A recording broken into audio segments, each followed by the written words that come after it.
When you're ready to start Yeah, recording? it started. It started.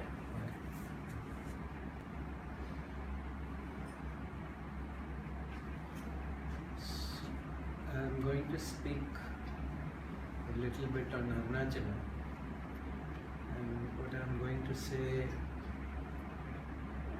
is my understanding and my insight and my experience of the mountain, which may not be what other people think or feel, but I have now come to the point where I think people should know how extraordinary and spectacular this place is and how important this place is to the world, to yoga, to consciousness. So these are all my insights, and if people ask me how do you know it, I know it. I am speaking on my authority. So if you want to accept it, you accept it. If you don't want to accept it, that's fine. I'm not going to put this on anybody else. I am saying that I am speaking on my authority. Yeah, verily I say unto you. Okay?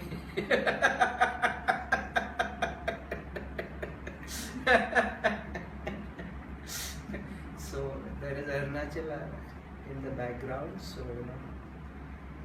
I'm speaking about him, so naturally anything I say is bound to be imperfect, but let that be. See, the rocks of South India are 430 million years old. They are the oldest parts of the planet. In fact, there's something very odd about, geologically there's something very odd about this part of the country, in that this was the only part of the world which at one time was not underwater. There was a very strange this thing. And these what are now hillocks and hills were at one time very imposing mountain ranges.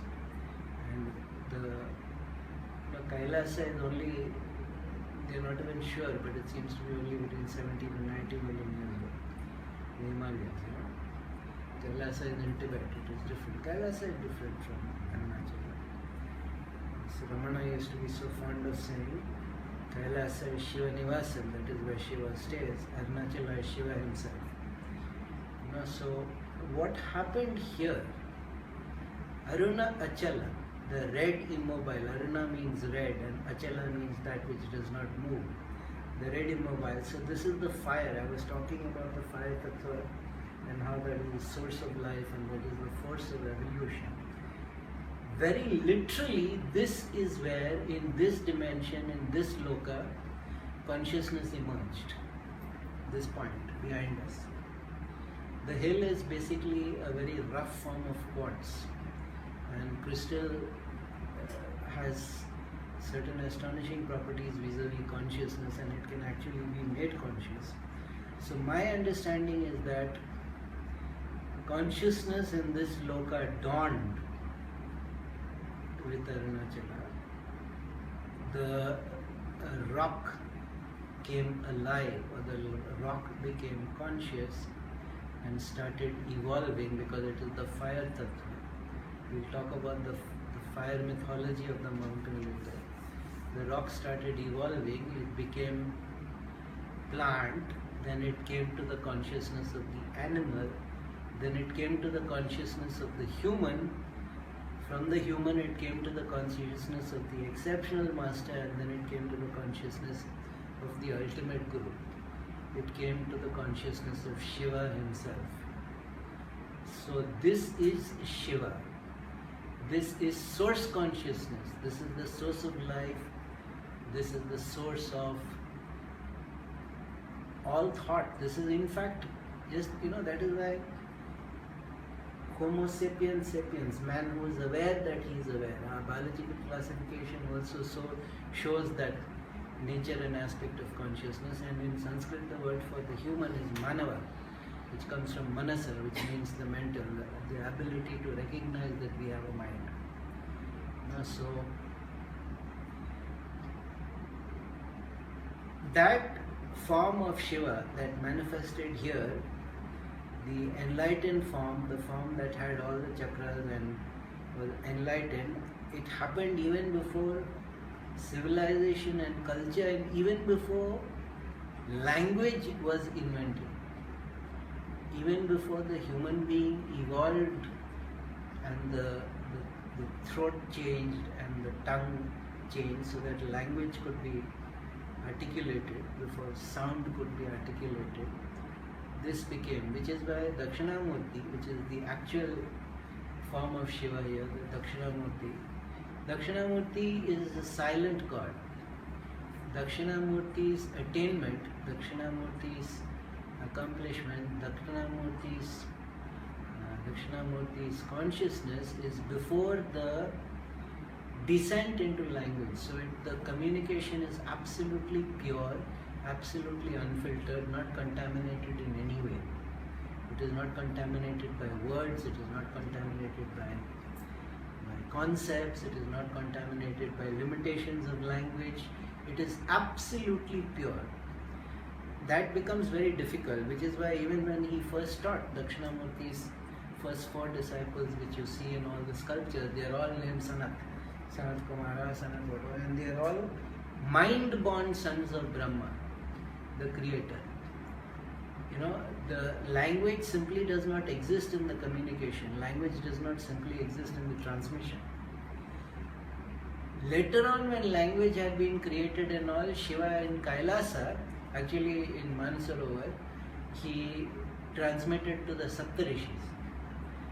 To the 7 great sages, he transmitted in words and in concepts and in systems and everything. But what happens here, that is both its power and its limitation. Its power is that the transmission is absolutely pure. There cannot be any dilution, there cannot be any misunderstanding. The limitation is that it happens before language, it happens before words, it happens before, even before thoughts probably. It happens in a way where, the mind is created by thoughts. And then so that is why this place is not for everybody. That is why Arunachala is not for everybody. But it is basically fire tattva, it is basically the fire element. And the mythological story, the Sthala Purana about it is also indicates the fire element, the fight between Brahma and Vishnu as to who is the superior god. And Shiva manifested at this exact spot on this mountain as a pillar of infinite fire, extending in all directions, extending to the heavens, extending below. Vishnu took the form of a boar and dug below for, they say, 1,000 years, and he could not see the end of it. Brahma took the form of a swan and flew up for 1,000 years, could not see the end of it, but met the vital being who was in charge of the Parijata flower. And that vital being said, I will bear Sakshi, I will bear witness that you saw the end of the column. And he came back, and with the Parijata he said that I saw the end. So Shiva got so angry at so that's one of the, Brahma keeps losing his head to Shiva. The reasons why vary, but in the end Shiva takes one. And Shiva cut off one of his heads too. And that is why the Parijata flower is not used for worship of Shiva. So, which is an interesting thing, but it only means that Shiva is infinite consciousness. No matter how deep you dig or how high you try to rise, there is always more. And that is true about Arunachala. That no matter what all you attain, there is always more. Now there is something very odd about Arunachala. Not odd, I would say unique and fantastic and stupendous about Arunachala. In that any spiritual process created anywhere in the world, automatically a record of it is lodged over here. Or it is a default setting of consciousness. Any spiritual process, no matter what, it does not matter what.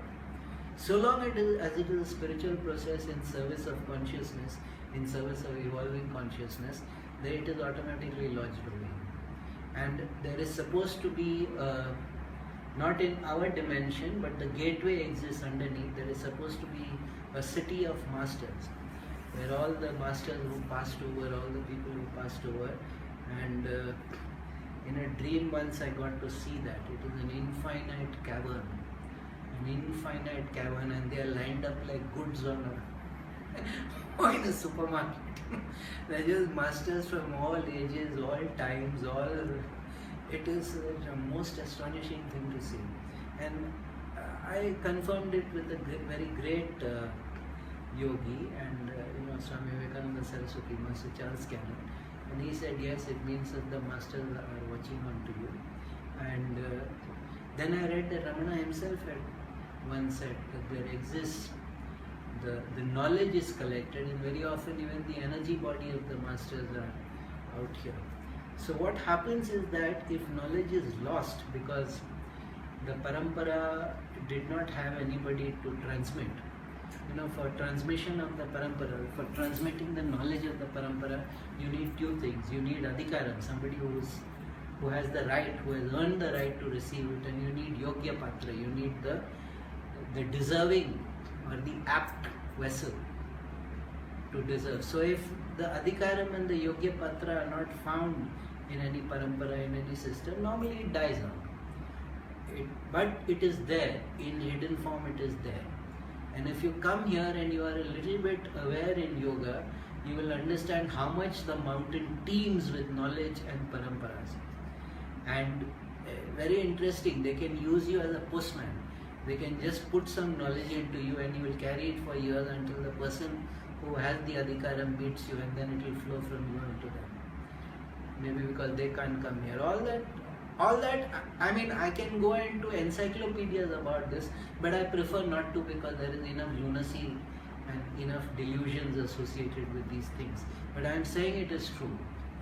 And then they discovered that, all sacred mountains in the world, human beings instinctively bow in reverence and they start circumambulation, They start the pradakshina, they start the parikrama. Out here it is called the Girivallam. Vallam actually means net, so it means to throw a net around the mountain, a net of energy. And the Kshetram of Arunachala extends for 30 miles. And the reason why it is so is because there are booster stations along the way. The Agnilingam temple, the Yamalingam temple, and they are all Swayambhu, they all have emerged from the ground. So the outer Girivallam path is actually the booster station path. They hold the Kshetram and they extend it. So everybody who lives in this place is living in consecrated space.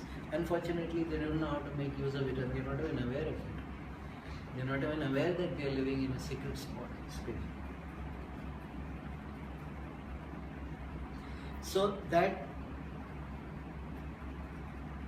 how one does the Girivallam, the correctly how to do the Girivallam is to imagine that you are tethered to the pinnacle. Between the top of your head and the top of the mountain, there is this rope of light, and then you are tethered and you are walking, literally like a bullock or a cow. You're tethered to that central principle and you're walking. And that connection, that energy connection, transmits and transforms you. And the more you do, the more. Now the other myth, the Sthala Purana, the founding myth about it is that there is always, no matter what time of the day or night, there is always a Jivi, a being, a living being doing the Girivallam. The day that the Girivallam stops is the day that existence itself will stop. This is the sort of churning process for the world. This is the process that churns karma for the world. There will always be people. Now if you come here, usually it is true. Any time of the day or night you find some person doing it. Sometimes you realize in sheer shock, because it is the hottest time of the year and I am the only crazy person to do it. Oh, at this moment I am the Jivi. But if there is no human being or animal to do it, then there are vital beings to do it. There are divine beings to do it. Even demonic beings come, by the way. Sometimes on the path there is full traffic jam because you see that the place is steaming with forms, with rupams. Odd rupams, blessed rupams, rupams of light, rupams of strange energy. It's like, okay, now why do I move? The whole place is jam-packed and the road looks empty, and it's not empty. It's full of... So, this is not... Again, I really perhaps should not be saying this because it's going to feed every lunacy and every delusion and every self-satisfactory impulse in people. But the truth is, this place is not sacred only for our dimension, it is sacred across lokas. It is sacred across multiple dimensions, and they make pilgrimages here. Vital beings, beings of other dimensions, beings of other zones, other dimensions, vibrations make pilgrimages and do the Girivallam here because the value of what is got here is so great. Ramana Maharishi had one disciple who did 1,25,000 Girivallams in his lifetime. I don't know what else he did, but he did it. Some days he would do up to 9.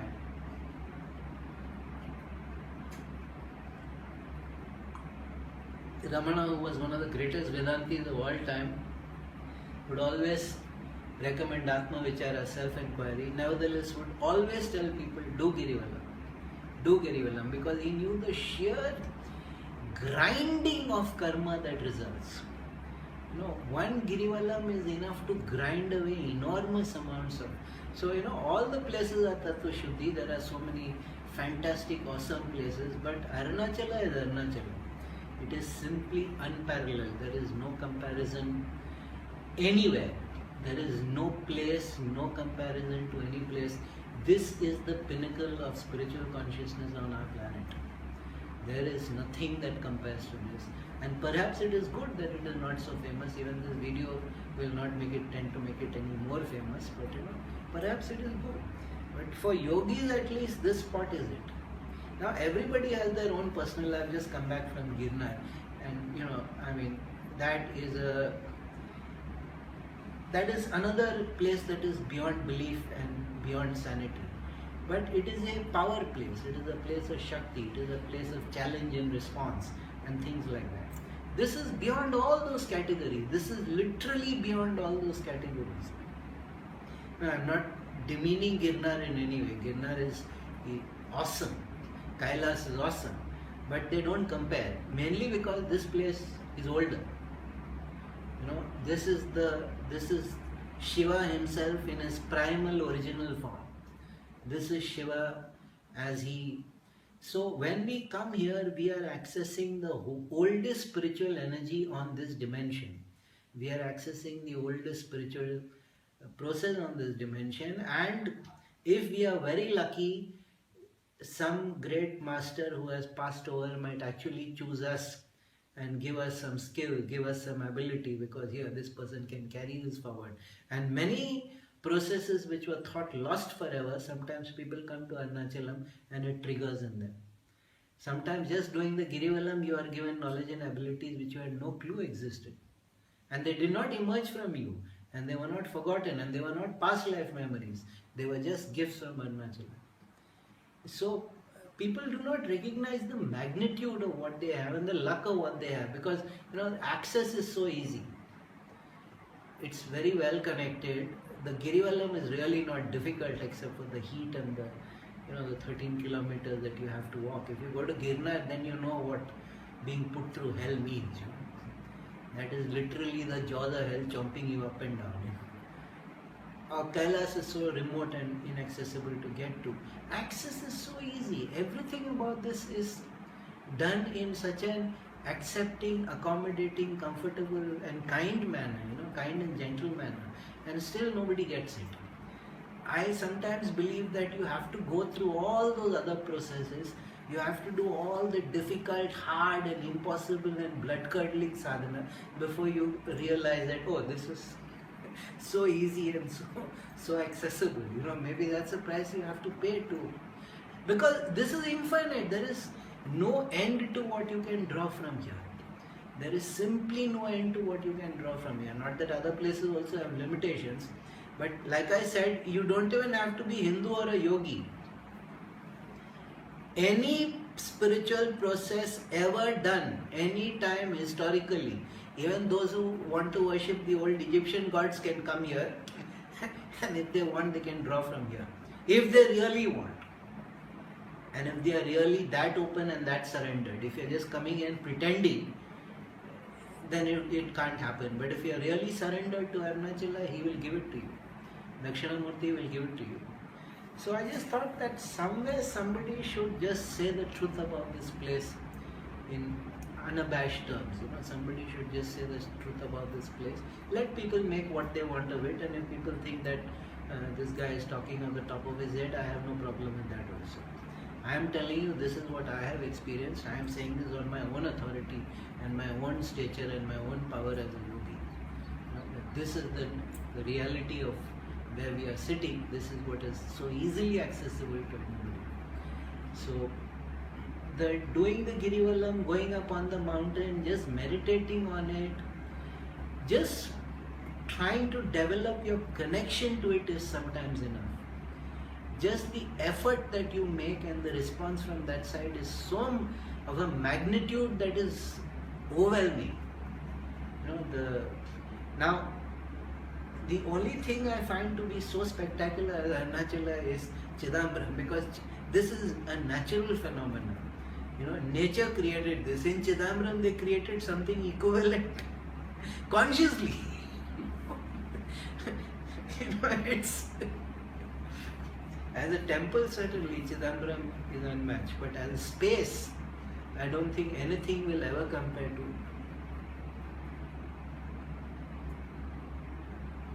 So just in the interest of truthful record for everybody, and so that it must be said, people must know that look, this is accessible, please make use of it. And also because of everything that I have been given, in gratitude and in great humility, I am saying these things. Sarvam Shana. Sarvam Shana.